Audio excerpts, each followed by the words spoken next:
Hello everyone, welcome to CUET zone. जैसा कि आप सब जानते हैं, अगले कुछ दिनों में ही आप सभी के एग्ज़ाम स्टार्ट होने वाले हैं। हम आज करंट अफेयर्स की सीरीज़ में एक और वीडियो लेके आ गए हैं, जिस वीडियो में हम सिर्फ करंट अफेयर्स से डिस्कस नहीं करेंगे, बल्कि प्रीवियस ईयर क्वेश्चंस जो हैं, उनसे रिलेटेड जो करंट अफेयर्स हैं, उनको आज हम डिस्कस करने वाले हैं।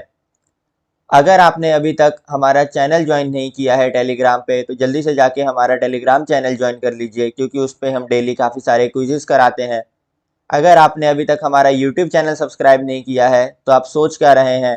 जल्दी जाइए और जाके सब्सक्राइब वाला बटन दबाइए, ताकि हर वीडियो आपको सबसे पहले मिले और आपका सीयूटी का एग्ज़ाम जो है वो बहुत अच्छा जाए। चलिए अब हम शुरू करते हैं, हमारे पहले करंट अफेयर की तरफ बढ़ते हैं और देखते हैं। तो जो हमारा पहला करंट अफेयर है वो है the economy of India is the dash largest in the world by nominal GDP. देखिए, रिसेंटली जो हमारा प्यारा देश भारत है वो 5वें स्थान पे आया है लार्जेस्ट इकोनॉमी में, यूनाइटेड किंगडम को पीछे छोड़ के। अब हमसे आगे सिर्फ 4 देश हैं, वो है यूनाइटेड स्टेट्स, चाइना, जापान और जर्मनी। उनके बाद जिसका नाम आता है वो है हमारा देश भारत। जो जीडीपी है हमारे देश की, वो काफ़ी अच्छे से बढ़ रही है, और जो वर्ल्ड की जीडीपी है वो 6 to 6.5% के दर पे बढ़ रही है, क्योंकि काफ़ी सारे अनसर्टेनिटीज़ हैं। और जो न्यू नॉर्मल है उसके अंदर जो इंडिया है उसने ये टारगेट किया है कि 2029 तक वो थर्ड लार्जेस्ट इकोनॉमी बन जाएगा पूरे वर्ल्ड की। आप अगर देखोगे तो ये काफ़ी प्राउड की बात है कि जिस कंट्री ने हमारे ऊपर लगभग 2 डिकेड्स तक रूल किया, माफ़ कीजिएगा 2 सेंचुरीज तक रूल किया, ऐसी कंट्री को हम पीछे छोड़ के उनसे आगे निकल गए हैं जीडीपी में। ये एक बहुत प्राउड मोमेंट है हर व्यक्ति के लिए। चलिए, तो इसका करेक्ट आंसर जो होगा वो होगा फिफ्थ, यानी कि ऑप्शन ए। अब हम बढ़ते हैं हमारे अगले करंट अफेयर की तरफ, जो कि है एटमॉस्फेरिक प्रेशर जो है उसको मेज़र किया जाता है जिस इंस्ट्रूमेंट से, उसको क्या बोलते हैं? तो देखिए, इसको हम बोलते हैं बैरोमीटर। ये एक इंस्ट्रूमेंट होता है जो कि मेज़र करता है एटमॉस्फेरिक प्रेशर को। वहीं पे अगर आप देखोगे तो थर्मोमीटर जो होता है, थर्मोमीटर हेल्प करता है मेज़र करने में टेम्परेचर को। इसी तरीके से अलग अलग मीटर्स जो होते हैं उनके अलग अलग काम होते हैं, लेकिन जो बैरोमीटर होता है उसका काम होता है एटमॉस्फेरिक प्रेशर को मेज़र करना। इटालियन साइंटिस्ट जिनका नाम था इवेंगेलिस्टा टोरोच्ली, उन्होंने इन्वेंट किया था बैरोमीटर को साल 1643 में। और बैरोमीटर बेसिकली दो तरीकों के होते हैं, एक होता है मरकरी बैरोमीटर और दूसरा होता है एनेरॉयड बैरोमीटर। लेकिन सबसे ज़्यादा जो यूज़ होता है वो मरकरी बैरोमीटर ही होता है। तो आप याद रखिएगा, एटमॉस्फेरिक प्रेशर को मेज़र करने के लिए जिस इंस्ट्रूमेंट का यूज़ होता है उसको हम बैरोमीटर बोलते हैं। अब हम चलते हैं हमारे अगले सवाल की तरफ, जो कि है लॉन्गेस्ट सी बीच क्या है इंडिया का? तो देखिए, मरीना बीच जो है वो इंडिया का लॉन्गेस्ट बीच है और वर्ल्ड का सेकंड लॉन्गेस्ट बीच है। ये सैंडी यानी कि काफ़ी रेतीला बीच है, और ये ईस्टर्न साइड पे पड़ता है चेन्नई के। जो ये बीच है वो लगभग 13 किलोमीटर लंबा है, और फोर्ट सेंट जॉर्ज से लेके ममालापुरम नाम की एक जगह है चेन्नई में, वहाँ तक ये जाती है। जो मरियाना बीच है वो सैंडी है, जैसा मैंने अभी बताया, और वहाँ पे किसी भी प्रकार का स्विमिंग करना पूरी तरीके से रिस्ट्रिक्टेड है, क्योंकि वहाँ पे काफ़ी ज़्यादा रिस्क होते हैं हाई टाइड्स के, और लोगों की जान को खतरा हो सकता है, इसीलिए वहाँ स्विमिंग करना पूरी तरीके से रिस्ट्रिक्टेड है। चलिए अब हम बढ़ते हैं हमारे अगले सवाल की तरफ, जो कि है how the earth got its beauty. ये काफ़ी सुंदर पुस्तक है, इसको किसने लिखा है? तो देखिए, how the earth got its beauty जो पुस्तक है उसे सुधा मूर्ति ने लिखा है, और ये एक बहुत ही खूबसूरत बच्चों की कहानियों की किताब है। ये एक मोरल स्टोरी है जो कि नैरेट करती है कि किस तरीके से हर अर्थ जो है वो इतना सुंदर बना, इतनी सुंदर हमारी धरती बनी। ये स्टोरी है समय के लिए, समय को लेके, जब मदर नेचर जो होती है उसके बारे में दिखाया गया है कि मदर नेचर जो है वो 10 साल की एक लड़की होती है जब वो धरती पे आती है, और उसके बाद कैसे कैसे होता है, अर्थ कैसे इतना ब्यूटीफुल बन जाता है, इतनी lush greenery, colourful flowers, snow capped mountains, blue oceans, और ये सब कैसे आए, इन सब के बारे में इस कहानी के अंदर बात की गई है, इस पुस्तक के अंदर बात की गई है। तो ये एक बच्चों के लिए बहुत अच्छी और इंगेजिंग बुक है, जो कि मुझे लगता है कि बच्चों को ज़रूर पढ़नी चाहिए, जिससे वो काफ़ी सारी चीज़ें सीख सकें। तो इस क्वेश्चन का जो करेक्ट आंसर होगा वो होगा सुधा मूर्ति। सुधा मूर्ति ने earth got its beauty, the how the earth got its beauty जो पुस्तक है उसको लिखा है। अगला सवाल है, who won the gold medal in the 75 KG women's middle category final at the Asian boxing championship. देखिए, इस सवाल को पूछा गया था साल 2022 के सीयूईटी के एग्जाम में। इसका करेक्ट आंसर जो होगा वो होगा पूजा रानी। पूजा रानी जो है उन्होंने 75 केजी वुमेन्स मिडिल कैटेगरी के फाइनल में आके एशियन बॉक्सिंग चैंपियनशिप में दुबई में ये मेडल जीता। इन्होंने मेवलुडा मोवलोनोवा जो थी उनको इस मैच में हराया। लेकिन अगर ये सवाल आपसे अब पूछा जाता है तो आप याद रखिएगा, इस सवाल का करेक्ट आंसर जो होगा वो होगा लोवलिना बोरोगोहेन। उसके पीछे का रीज़न ये है बेटा कि ये जो थे इन्होंने 2022 के नवंबर में ये मेडल जीता है और पूजा रानी ने पहले जीता था। तो एग्ज़ाम आप लोगों का जो है वो हुआ था सितंबर अगस्त में, तो इस वजह से जो उस समय आंसर था वो था पूजा रानी। और अब अगर पूछेगा तो आप याद रखिएगा, आपको करेक्ट आंसर करना है ऑप्शन डी जो है इसके अंदर लोवलिना। ध्यान से ये नोट कर लीजिएगा, नहीं तो आपसे गलती हो सकती है। चलिए अब हम बढ़ते हैं, who has won the title of miss universe 2021। आप में से शायद ही कोई ऐसे होंगे जिनको इस सवाल का उत्तर नहीं पता हो।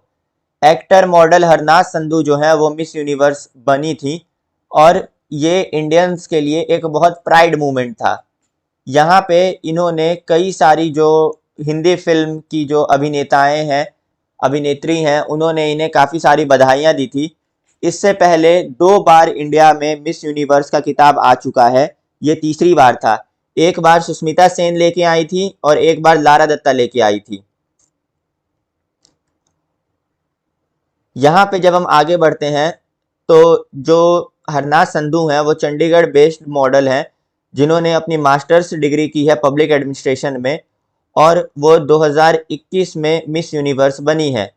यहाँ पे आप देखोगे तो सिर्फ अभी तक 2 इंडियंस ही हैं जो कि ये टाइटल जीती हैं। माफ़ कीजिएगा, अभी तक सिर्फ 2 जो थी उन्होंने जीता था। सुष्मिता सेन ने 1994 में और लारा दत्ता ने सन 2000 में। उसके बाद 21 साल बाद हमारे देश में जो ये है किताब ये आया है और हरनाज संधू जो है उन्होंने इस अवार्ड को जीता है। वहीं पे सुष्मिता सेन ने बधाई देते हुए हरनाज संधू को बोला कि हर हिंदुस्तानी की नाज, इसको अगर आप ट्रांसलेट करेंगे तो वो बनता है as pride of every Indian. क्योंकि इनका नाम हरनाज संधू है इसीलिए इन्होंने ये लिखा कि हर हिंदुस्तानी की नाज। तो आप जैसा जानते हैं अब कि 3 मिस यूनिवर्स का खिताब हमारे देश में आया है। पहली बार आया 1994 में जब एक्टर सुष्मिता सेन लेके आई, दूसरी बार आया सन 2000 में जब लारा दत्ता जी को मिला और उसके बाद साल 2021 में जो कि मिला है हरनाज संधू को। चलिए अब हम बढ़ते हैं हमारे अगले सवाल की तरफ, जो कि है वुमेन इक्वेलिटी डे कब सेलिब्रेट किया जाता है। काफ़ी बार इस सवाल को हमने हमारी वीडियोस में डिस्कस किया है। वुमेन्स इक्वेलिटी डे जो है उसको 26 अगस्त को मनाया जाता है और वो इसलिए मनाया जाता है ताकि महिलाओं को पूरी तरीके से सम्मानता मिले समाज के अंदर, उनको इक्वल पेइंग स्केल मिले और इस तरीके से जो है वुमेन इक्वेलिटी डे को सेलिब्रेट किया जाता है। आपको कमेंट्स में जाके जवाब देना है कि मदर्स डे कब सेलिब्रेट किया जाता है। अभी रिसेंटली वो दिन गया है, मदर्स डे अभी कुछ दिन पहले ही गुजरा है। आपको बताना है कि मदर्स डे किस दिन मनाया जाता है। चलिए अब हम अगले सवाल की तरफ चलते हैं। तो ये सवाल नहीं है, यहाँ पे आपको कुछ कंपनीज के लोगो मिल जाएंगे। मैं इनमें से कुछ कंपनीज के बारे में आपको बता देता हूँ, जैसे कि गूगल के सीईओ जो हैं वो हैं सुंदर पिचई, जिनकी तस्वीर आप इस स्लाइड में देख सकते हैं। वहीं पे एक लोगो दिख रहा होगा आपको पेप्सी का, और पेप्सी के बाद एक कार कंपनी का लोगो है जिसका नाम है फोक्सवागन। देखिए फोक्सवागन एक बहुत इंटरेस्टिंग कंपनी है और इसका इतिहास बहुत पुराना है। सन 1937 में, यानी कि 28 मई 1937 में जो जर्मनी की गवर्नमेंट थी, उस समय जो गवर्नमेंट थी वो नेशनल सोशलिस्ट यानी कि नाजी पार्टी के अंदर आती थी और एडोल्फ हिटलर जो थे उसके लीडर थे। उन्होंने एक स्टेट ओन्ड ऑटोमोबाइल कंपनी शुरू की जिसको उस समय नाम दिया जाता था, या जिसका उस समय नाम था गिजलशाफ्ट zur Vorbereitung des Deutschen Volkswagen MBH। ये उस कंपनी का जर्मन में नाम था। आगे चल के इस कंपनी को नाम बदल दिया गया और इसका नाम रख दिया गया फोक्सवागन वर्क, या फिर जिसे इंग्लिश में बोलें तो बनेगा the people's car company. Originally ये जो था ये ऑपरेट किया जाता था जर्मन लेबर फ्रंट के द्वारा, जो कि एक नाजी पार्टी की ही ऑर्गेनाइजेशन थी। और फोक्सवागन जो था इसका हेडक्वार्टर जो है वो है वॉल्फ्सबुर्ग जर्मनी के अंदर। इन्होंने इस हिटलर का इसके पीछे एम्बिशन ये था कि वो चाहते थे कि हर व्यक्ति के पास कार हो, वो चाहता था हर एक व्यक्ति के पास कार हो, हर परिवार में कार हो। उन्होंने कई सारे हाईवेज बनवाए जिसे जर्मनी में ऑटोबान्स बोलते हैं। और उसके बाद हिटलर जो थे उनका ये प्रोजेक्ट था जिसको ये मास लेवल पे प्रोडक्शन कर रहे थे, ताकि ये अफोर्डेबल कार बना सके, अफोर्डेबल स्पीडी व्हीकल्स बना सके, जो कि उस समय 1000 राइश मार्क्स में मिलता था, यानी कि उस समय के $140 में ही एक कार मिल जाया करती थी हर जर्मन को। डिज़ाइन अच्छा बनाने के लिए इसके कार्स को इन्होंने ऑस्ट्रियन और जर्मन ऑटोमोटिव इंजीनियर जो थे फर्डिनेंड पोर्शे, उनके साथ मिलकर काम किया। और साल 1938 में जो नाजी रैली हुई थी उसमें फ्यूरर ने यह डिक्लेयर किया, यानी कि हिटलर ने यह डिक्लेयर किया था कि it is for the broad masses that this car has been built, its purpose is to answer their transportation needs and it is intended to give them Joy.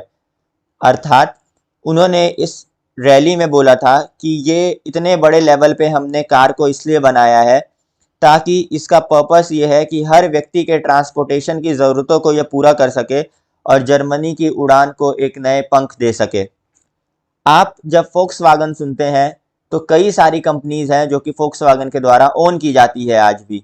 Hitler खत्म हो गए, Nazi Germany खत्म हो गया, लेकिन फोक्सवागन अभी भी है और बहुत सी सुपर कार्स और प्रीमियम कार्स जो है वो फोक्सवागन बनाती है।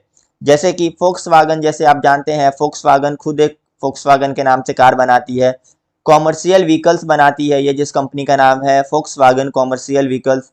आपने एक कंपनी का नाम सुना होगा, इंडिया में भी इसकी कार्स बिकती है, स्कोडा, ये फोक्सवागन की ही कंपनी है। सीट एक फोक्सवागन की कंपनी है, क्यूपरा एक फोक्सवागन की कंपनी है, आउडी आपने ज़रूर नाम सुना होगा, यहाँ पेप्सी के नीचे आप उसका लोगो भी देख सकते हैं, ये भी फोक्सवागन की कंपनी है। लैम्बोर्गिनी आपने ज़रूर इसका नाम सुना होगा, ये भी फोक्सवागन की कंपनी है।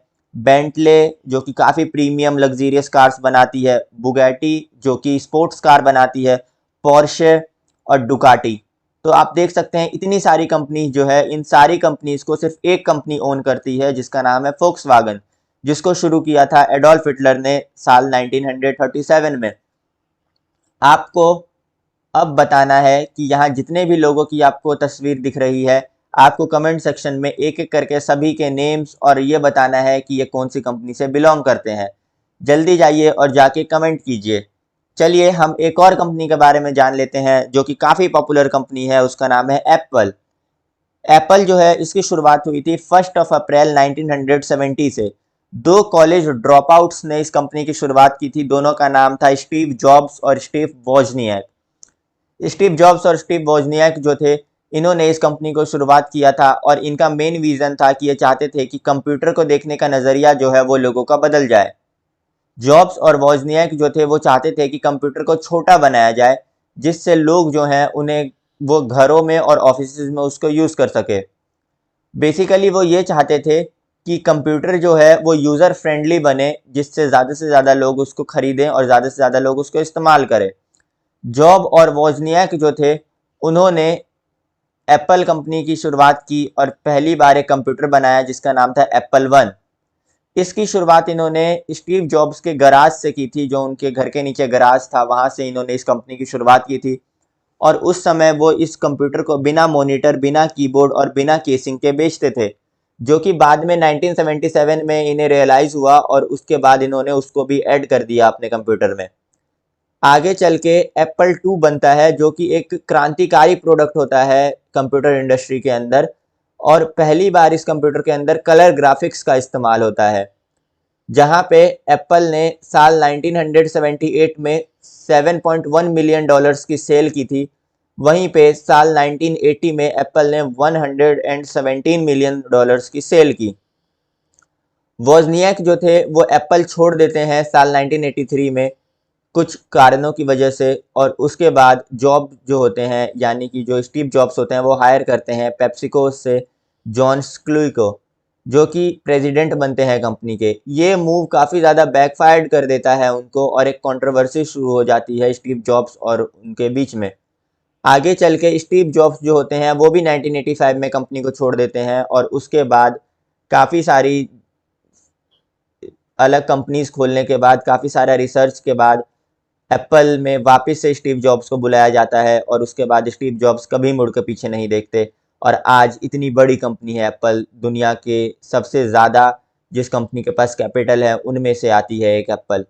आपको कमेंट करके बताना है इस पिक्चर में जितने भी लोग आपको दिख रहे हैं, इस पिक्चर में आप 7 लोगों को देख पा रहे होंगे, जिनमें से एक का मैंने आपको बता ही दिया है कि ये सुंदर पिचई हैं, सीईओ हैं हमारे गूगल के।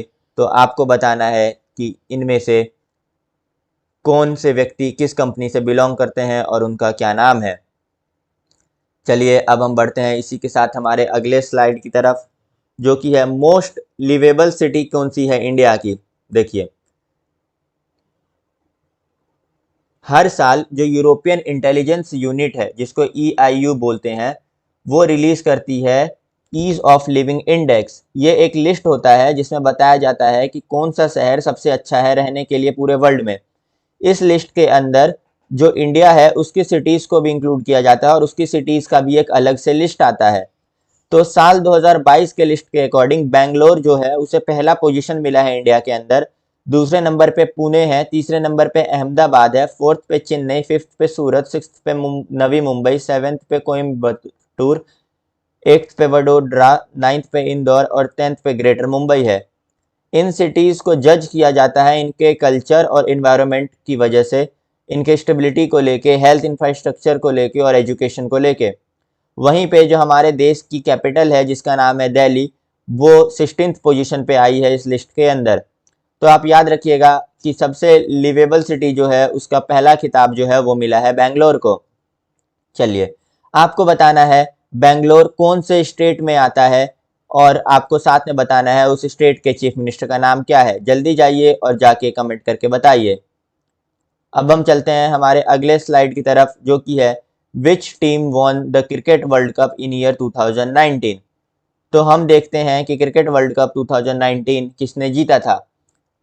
तो अगर आप यहाँ पे ध्यान से देखें तो आपको पता चलेगा क्रिकेट वर्ल्ड कप 2019 जो है वो क्रिकेट वर्ल्ड कप 2019 जो है उसको इंग्लैंड ने जीता है, जैसा अभी मैंने आपको बताया। अगर हम देखते हैं यहाँ पे तो 1975 में पहली बार जब क्रिकेट वर्ल्ड कप हुआ था तो उसको वेस्ट इंडीज़ ने जीता था। दूसरी बार 1979 में भी उसको वेस्ट इंडीज़ ने जीता था। 1983 में उसको उसके बाद इंडिया ने जीता था जब इंडिया के टीम के कैपिटल कपिल देव हुआ करते थे। उसी के साथ जो 2015 में जो हुआ था क्रिकेट वर्ल्ड कप उसमें ऑस्ट्रेलिया जीती थी और 2011 में जो वर्ल्ड कप हुआ था वो हम में से कोई भी नहीं भूल सकता, उसको हमारे देश भारत ने जीता था जब उसके कैप्टन MS धोनी थे। चलिए अब हम बढ़ते हैं हमारे अगले सवाल की तरफ, जो कि है किस एथलीट को निकनेम दिया गया है गोल्डन गर्ल के नाम से। देखिए, गोल्डन गर्ल जब हम सुनते हैं तो यहाँ पे हमें याद आती है सिर्फ एक नाम, जो कि है PT उषा। PT उषा जो है इनको गोल्डन गर्ल का नाम दिया गया है और ये इंडियन ओलंपिक एसोसिएशन की चीफ भी हैं। PT उषा जो हैं इनको लेके अभी कुछ कंट्रोवर्सी हुई थी कुछ दिन पहले, जिसके बारे में हम डिस्कस करते हैं। PT उषा जो है इनको स्ट्रांगली क्रिटिसाइज किया गया था, जो इनके द्वारा क्रिटिसाइज किया गया था जो रेसलर प्रोटेस्ट है, और उसके बाद रेसलर प्रोटेस्ट को इन्होंने काफ़ी ज़्यादा क्रिटिसाइज किया और बोला कि ये काफ़ी गलत है जो रेसलर्स हैं वो प्रोटेस्ट कर रहे हैं। उन्होंने कहा जो रशियन फेडरेशन इंडिया के जो बृजभूषण शरण सिंह है उनके खिलाफ, जो कि खुद एक BJP के MP हैं, उनके खिलाफ प्रोटेस्ट हो रहे हैं क्योंकि उनके ऊपर सेक्सुअल हैरेसमेंट का कंप्लेन है। यहाँ पे हम देखते हैं तो जो बीजेपी के एमपी हैं मिस्टर सिंह, उन्होंने पूरी तरीके से इस एलिगेशन को गलत बताया है, डिनाई किया है और उन्होंने बोला है वो इस लड़ाई को लड़ेंगे जब तक वो इनोसेंट प्रूव ना हो जाए। रेसलर विनेश फोगाट जो हैं, बजरंग पुनिया, साक्षी मलिक, रवि दहिया, दीपक पुनिया, ये सभी जो हैं प्रोटेस्ट कर रहे हैं मिस्टर सिंह के खिलाफ और डिमांड कर रहे हैं गवर्नमेंट से कि इनके खिलाफ सख्त से सख्त कार्रवाई की जाए और इनकी कंप्लेन लिखी जाए। इन्होंने अपनी कंप्लेन जो है वो मिस उषा को भी लिखी थी और बोला था कि आप इस मैटर पे अर्जेंटली कुछ एक्शन लीजिए।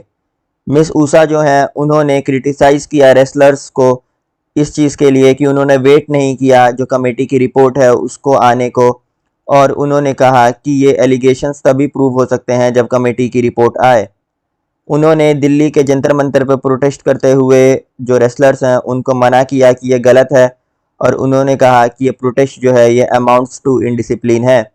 वहीं पे इन्होंने कहा जो प्लेयर हैं उनको प्रोटेस्ट नहीं करना चाहिए स्ट्रीट्स पे, उन्हें एटलीस्ट वेट करना चाहिए रिपोर्ट के आने का कमेटी के, और वो जो कर रहे हैं वो उनके खेल के लिए और इस देश के लिए अच्छा नहीं है। ये एक बहुत नेगेटिव अप्रोच है, मिस उषा ने ऐसा कहा। इसको रिस्पॉन्ड करते हुए जो रेसलर्स थे उन्होंने कहा कि वो इस स्टेटमेंट से काफ़ी ज़्यादा हर्ट हुए हैं, इस कमेंट से काफ़ी ज़्यादा हर्ट हुए हैं और उन्हें लगता था कि पीटी उषा जो है वो उनको सपोर्ट करेंगी। ऐसा कहा गया कि we feel hurt by PT Usha's comment, she is not supporting us despite being a woman herself. What indiscipline have we done? We are sitting here peacefully. If we had got justice, we would not have done this. ऐसा कहा wrestler Sakshi Malik ने और इस चीज़ को लेके काफ़ी ज़्यादा controversy create हो गई है।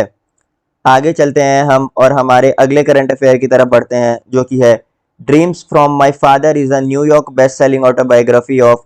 तो यहाँ पे आप देख सकते हैं कि बराक ओबामा की फ़ोटो लगी है इनके पुस्तक पे और ये बराक ओबामा की किताब है। आपको बताना है, एक और पुस्तक का नाम मैं बता रहा हूँ, आपको कमेंट करके बताना है इस राइटर को कि इस राइटर का क्या नाम है जिन्होंने इस किताब को लिखा है। बुक का नाम है बिकमिंग। बिकमिंग बुक जो है वो किसके द्वारा लिखी गई है, जल्दी जाइए और जाके कमेंट करके बताइए। अब हम बढ़ते हैं हमारे अगले सवाल की तरफ जो कि है what is the first satellite in space. देखिए, ये कोल्ड वॉर का समय था जब 4 अक्टूबर 1997 यानी कि 4 अक्टूबर 1957 में जो सोवियत यूनियन थी उसने लॉन्च किया अर्थ का पहला सैटेलाइट, आर्टिफिशियल सैटेलाइट, जिसको नाम दिया स्पुतनिक 1। ये सक्सेसफुल लॉन्च जो था ये एक बहुत बड़ा शॉक था एक्सपर्ट्स के लिए और यूनाइटेड नेशंस एक्सपर्ट्स के लिए, और माफ़ कीजिएगा यूनाइटेड स्टेट्स के सिटीजन्स के लिए भी, जिन्होंने ये सपना देखा था, ये उम्मीद की थी यूनाइटेड स्टेट्स जो है वो पहले साइंटिफिक एडवांसमेंट में आगे रहेगा और अपना पहला सैटेलाइट स्पेस में भेजेगा। ये फैक्ट कि सोवियत ने सक्सेसफुली जो है वो यूएस को पीछे छोड़ दिया है वो काफ़ी ज़्यादा मुश्किल था यूएस सिटीजन्स और वहाँ की गवर्नमेंट के लिए एक्सेप्ट करना। इस रिज़ल्ट में जो स्पुतनिक के लॉन्च के बाद जो हमारा रशिया था, जो यूएसएसआर था, वो काफ़ी आगे निकल गया और अमेरिका इसमें पीछे रह गया कहीं ना कहीं। 1950s के दौरान यूनाइटेड स्टेट्स और सोवियत यूनियन जो थे वो काफ़ी ज़्यादा वर्क कर रहे थे एक नई टेक्नोलॉजी को बनाने में। वहीं पे उसी दौरान जो नाजी जर्मनी थी उसने डेवलप कर लिया था world first intercontinental ballistic missile, जिसको आईसीबीएम भी बोलते हैं, सेकेंड वर्ल्ड वॉर ख़त्म होने से पहले पहले, और ये बनाया गया था जर्मन साइंटिस्ट के द्वारा। तो यहाँ पे भी आप देख सकते हैं कि यूएसए और यूएसएसआर से आगे जर्मनी निकल गया था।